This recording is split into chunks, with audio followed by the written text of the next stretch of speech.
Por que as manifestações acabaram reunindo grupos muito distintos em um ambiente só? Eu entendo que para responder essa primeira questão, é fundamental que a gente identifique diferentes estágios, diferentes etapas, diferentes momentos dessas manifestações. É importante caracterizar que elas surgem a partir de uma reivindicação, fundamentalmente a partir do passe livre ou de forma mais imediata da luta contra o aumento das passagens, mas que isso se articula já nesse primeiro momento de uma forma mais ampla com a defesa de direitos sociais, sobretudo saúde, educação, habitação. Portanto, nesse primeiro momento, não me parece que ela fosse tão diversificada do ponto de vista das suas pautas, mas que tinha um eixo social muito claramente estabelecido. Num segundo momento, é, ela vai ser, nesse primeiro momento ainda vai se tentar acabar com elas através do silêncio da mídia, da repressão, da criminalização. Quando elas se afirmam e se generalizam ainda assim, nesse segundo momento vai haver uma estratégia, fundamentalmente a partir de grupos dominantes, de setores da mídia, de uma apropriação de pautas, de uma apropriação do movimento, de colocar novas questões e a partir disso esta homogeneidade maior que se tinha no primeiro momento se perde, se passa a ter diferentes grupos disputando o sentido dos movimentos. Então me parece importante caracterizar que ela surge com uma perspectiva claramente de defesa de direitos sociais e que a partir de um conjunto de ações e de um conjunto de processos, estas coisas ficam mais diluídas em outras que são colocadas na sequência.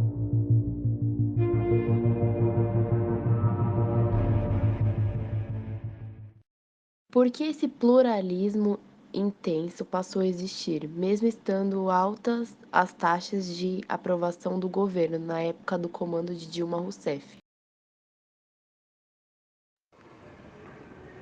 Ainda que as pesquisas de aprovação do governo não captassem, acho que já naquele momento se podia identificar um crescente descontentamento por um conjunto de questões.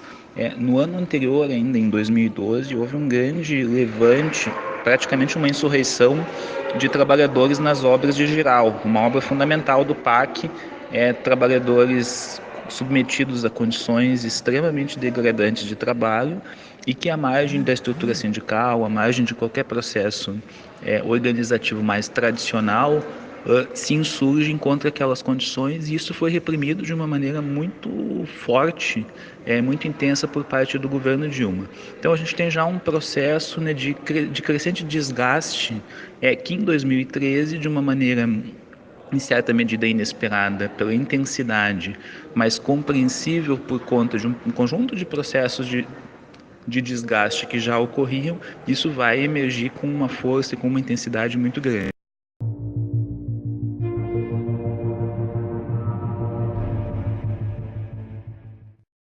De que forma as manifestações de 2013 contribuíram para o fortalecimento de grupos que mais tarde formariam um público de manifestações de 2016 pró-impeachment? No meu entendimento, é fundamental estabelecer também que há dois momentos ou três momentos distintos de intervenção da mídia, né, dos grandes meios empresariais nesse processo. Num primeiro momento, nas primeiras manifestações pelo passe livre, completo silenciamento, fazer de conta que não existe nada acontecendo para ver se esse processo se desgasta por si mesmo. Logo na sequência, com o crescimento do movimento, há uma intensa criminalização. Isso ficou muito evidente, acho que se simboliza, né, pelo discurso violento do Arnaldo Jabor no Jornal da Globo, que ficou muito conhecido, né, e naquele momento a tentativa era de repressão. O editorial do Estado de São Paulo e da Folha de São Paulo expressam, né, o pedido de uma intensa repressão policial para impedir aquele movimento.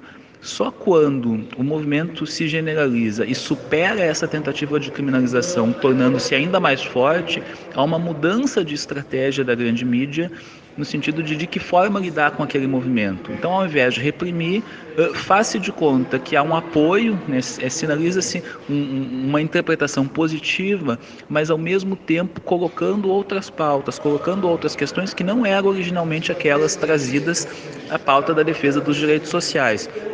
E a pauta anticorrupção entra no momento que também simboliza por um segundo discurso do Arnaldo Jabor, quando ele diz: amigos, eu errei, e eles estavam certos, e aí busca impor uma interpretação exógena ao movimento que traz a pauta anticorrupção, mas na realidade me parece que ela traz três elementos articulados, né? A pauta anticorrupção, uma perspectiva de um nacionalismo meio tacanho, meio patrioteiro, né? E uma perspectiva antipartido, que em certa medida quase que no limite antipolítica, né? De negação das organizações que efetivamente faziam parte daquele movimento. Então, antipartido, anticorrupção, genericamente falando, e nacionalismo se articulam como sendo um conjunto ideológico trazido pela mídia, mas ancorado, né, também nesse movimento conservador que eu mencionei antes, que já crescia desde então e que, portanto, dá uma base. Acho que não se pode dizer que a mídia cria isso isoladamente, mas como parte de um processo já em andamento.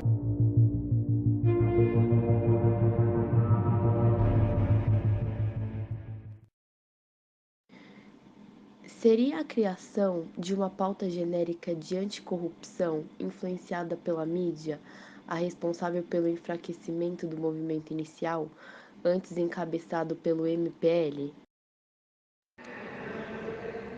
Há uma interpretação bastante difundida, sobretudo entre aqueles apoiadores mais diretos dos governos petistas, que estabelece um nexo de continuidade entre as manifestações de 2013 e as manifestações com caráter claramente de direita, que vão ensejar o impeachment, o processo que eu caracterizaria como golpe, né, de afastamento inconstitucional e ilegal do governo de Dilma Rousseff.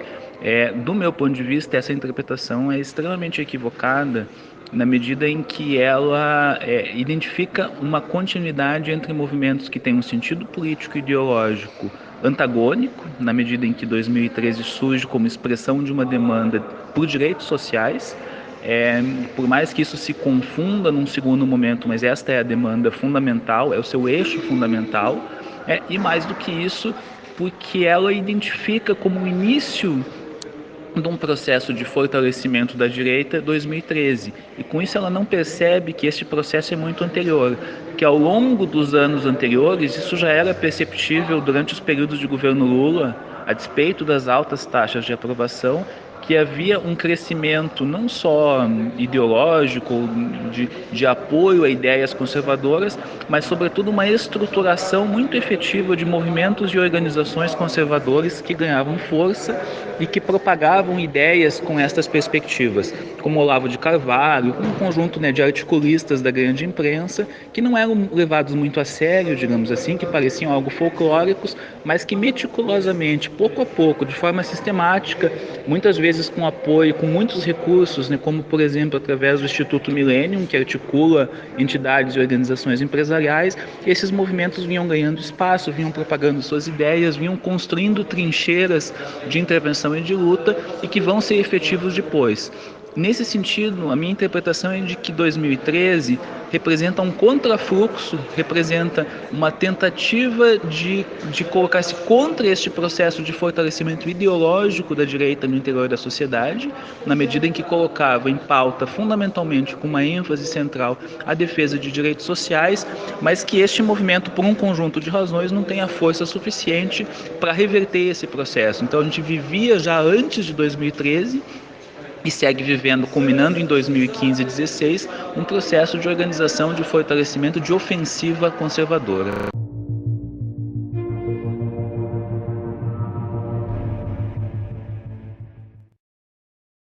Por que o MPL, Movimento do Passe Livre, principal movimento contra o aumento das passagens, foi sumindo de vista nos últimos anos? Não sei, não me parece que tenha tido uma interferência muito efetiva, talvez um pouco na ideia assim de uma certa passividade do brasileiro em um momento de grandes manifestações que se costuma associar com outros países e que em geral isso não aparece relacionado ao Brasil. Talvez seja mais efetivo falar de uma mudança da imagem dos governos petistas, né? Aí sim, em alguma medida, aquela ideia de que gozavam de amplo consenso vai ser internacionalmente atingida a partir deste processo.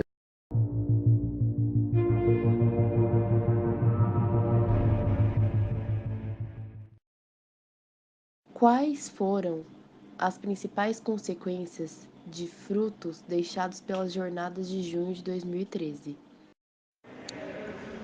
Na realidade, não apenas o MBL, mas um conjunto de movimentos sociais, um conjunto de movimentos autônomos de reivindicação, de mobilização. Não exatamente a gente poderia dizer que eles vão sumindo. O que eu acho que me parece mais concreto seria dizer que eles foram alvo de uma intensa repressão.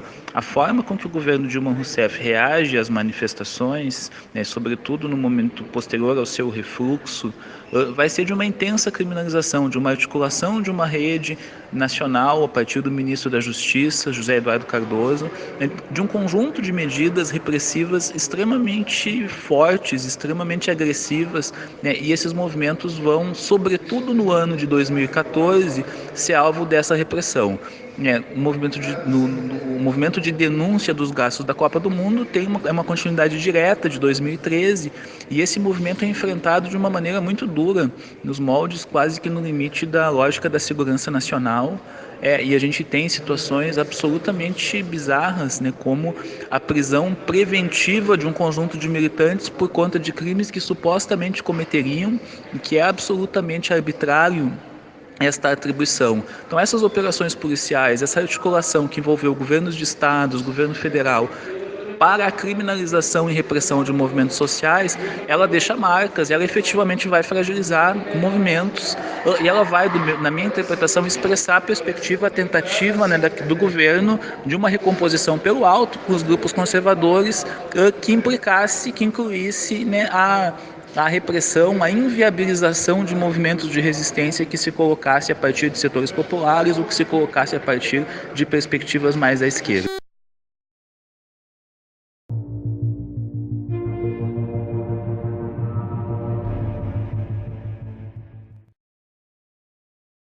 De que maneira as jornadas de junho interferiam na imagem que o mundo tem no Brasil? Qual é o antes e depois do Brasil depois dessas manifestações? Elas, sobretudo, explicitam um processo de desgaste de uma perspectiva de conciliação pelo alto, que representada pelos governos petistas, de uma perspectiva que implicava, de um lado, em desmobilização de movimentos sociais autônomos, por outro lado, no estabelecimento de algum tipo de concessões aos setores populares, através de políticas assistencialistas e focalizadas, e ao mesmo tempo de garantia de satisfação dos interesses fundamentais de todas as frações das classes dominantes. Esse não é 2013 em si que interrompe este processo, mas 2013 é a explicitação que, do ponto de vista de setores populares, havia uma saturação desta perspectiva, né? Havia um desgaste de tal forma efetivo que explodiu naquele momento por uma perspectiva de defesa de direitos sociais. Defesa de direitos sociais que tem um sentido muito distinto das políticas focalizadas, assistencialistas, tal qual eram colocadas em práticas pelos governos petistas. A perspectiva que se defendia era de direitos universais, eram de direitos muito mais amplos, em uma lógica bastante distinta daquela que os governos petistas colocaram. Então, 2013 é a expressão do desgaste deste processo.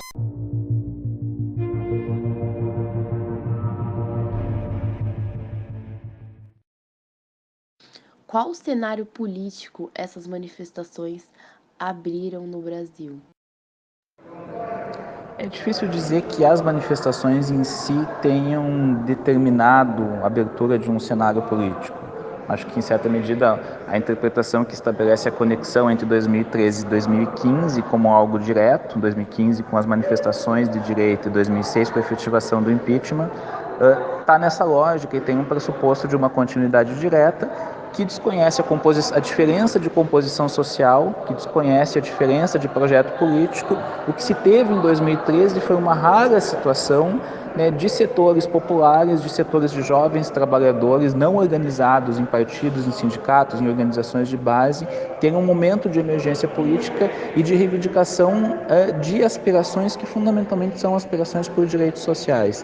Isso não dá para se dizer que tenha aberto um novo cenário, né, na medida em que esse movimento, momentaneamente, ele é derrotado. No primeiro momento, há um refluxo, há uma dispersão e uma diluição dessas pautas. Na sequência, logo adiante, há uma intensa repressão em 2014, mas os frutos que esse movimento deixa também são bastante importantes.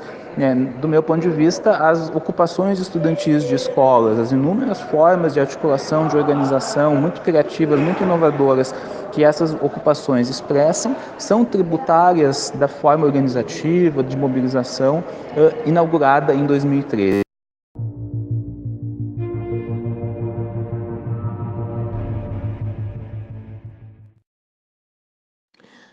Porque mesmo adotando uma visão conivente à ação deliberada do governo e da polícia, uma repórter da Folha de São Paulo foi atacada por um policial. A repressão estabelecida de uma forma generalizada, deliberada, intensa, ela tem uma racionalidade do ponto de vista das classes dominantes, da ordem dominante. Ela tem objetivos estabelecidos, mas ela não fica estritamente sob o controle daqueles que a exercem.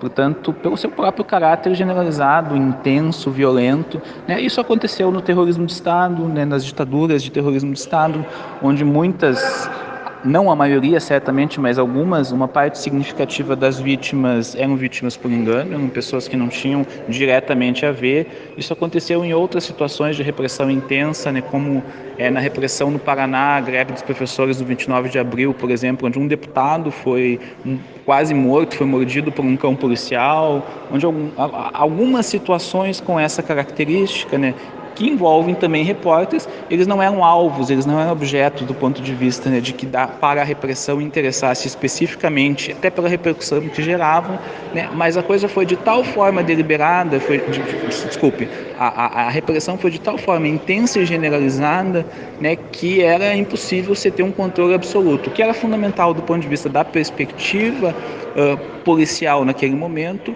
era utilizar todos os recursos que tinha à disposição em termos repressivos para tentar impedir que aquela manifestação se desse. Então foi nesse momento, foi nesse dia decisivo, fundamental, né, onde a repórter foi ferida, né, não uma apenas, né, mas alguns outros profissionais da imprensa, mas não parece que se possa dizer que isso foi um objetivo específico, né, de que alguém da imprensa fosse ferido.